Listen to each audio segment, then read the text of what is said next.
What happens when a World Cup pundit becomes the story instead of the match? That is exactly what the BBC is facing after Olivier Giroud's appearance during their World Cup coverage sparked a wave of criticism from viewers. The former France striker was in the studio for Belgium versus Egypt, but instead of fans talking only about the game, many were talking about him.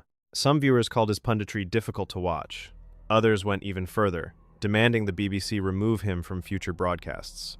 But here is the twist. The BBC has been here before, and if history tells us anything, the broadcaster may not be ready to cut ties just because social media turns against one of its pundits. This is not only about Olivier Giroud. This is about pressure, reputation, live television, and how quickly a World Cup broadcast can become a trial in front of millions.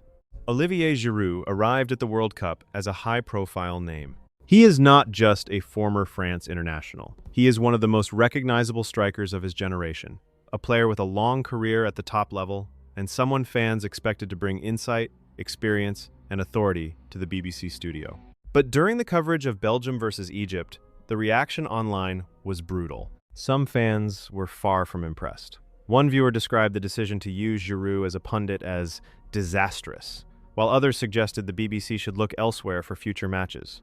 For any broadcaster, that kind of public criticism is uncomfortable. For a major tournament like the World Cup, it becomes even more intense. Every word is judged, every pause is noticed, every awkward moment is clipped, shared, and debated. And when a pundit struggles to connect with viewers, the question comes fast. Should the broadcaster stand by them or move them aside? In Giroud's case, the BBC has not publicly announced that he will be removed. And the reason many believe the broadcaster may stay patient comes from a very famous example, Phil Neville. Back at the 2014 World Cup, Neville faced heavy criticism for his commentary during England's defeat against Italy. His performance prompted serious questions about whether he had a future in broadcasting. But the BBC did not abandon him. Instead, the broadcaster kept him involved, and Neville continued as part of the Match of the Day roster for the 2014-15 season. At the time, Mark Cole, then the BBC's head of football, defended the situation by explaining that Neville had simply had a bad night. He said Neville was hurting after the criticism, but that he picked himself up the next morning. That past decision matters now, because it shows how the BBC has handled pundit backlash before. They did not panic. They did not immediately surrender to the loudest voices. They gave their pundit time. And that may be the clearest signal for what could happen with Giroud. But this is where the story becomes more complicated. World Cup coverage is not normal football coverage. The audience is bigger.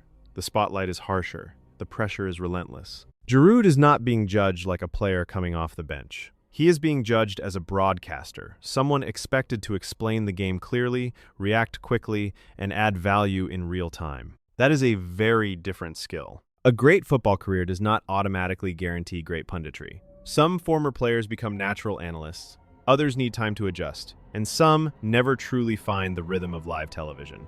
Giroud's situation is especially striking because his playing reputation is so strong. He retired from international football after Euro 2024, but continued his club career. He joined Lille in 2025 and has remained close to the modern game. He has also spoken highly about young talent around him, including Morocco midfielder Ayoub Bouadi, praising his maturity and describing him as someone with extraordinary values and a bright future. So this is not a question of whether Giroud knows football. Of course he knows football. The question is whether he can translate that knowledge into sharp, engaging, live studio analysis under the pressure of a World Cup audience. And right now, some viewers are saying the answer is no. The BBC now faces a choice. Do they react quickly to fan criticism and change their punditry lineup?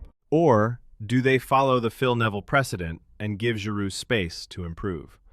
That decision could say a lot about how modern broadcasters handle pressure in the age of instant online reaction. Because today, a pundit does not just appear on television. They appear on television, then on social media, then in headlines, then in comment sections, all within minutes. One difficult appearance can become a national talking point. One awkward broadcast can become a reputation test. And one wave of criticism can make fans ask whether a huge name should be removed before the tournament has even fully developed. For now, Olivier Giroud remains at the center of an uncomfortable World Cup debate. Viewers have made their feelings clear. Some want the BBC to make a change.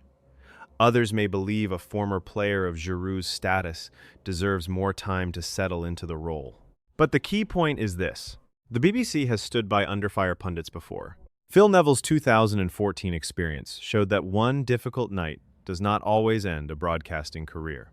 And Giroud may now be facing a similar test not on the pitch, but under the studio lights. The question is whether he can recover quickly enough to change the conversation. Because at a World Cup, the next broadcast always comes fast. And if Giroud appears again, viewers will not just be watching the match. They will be watching him.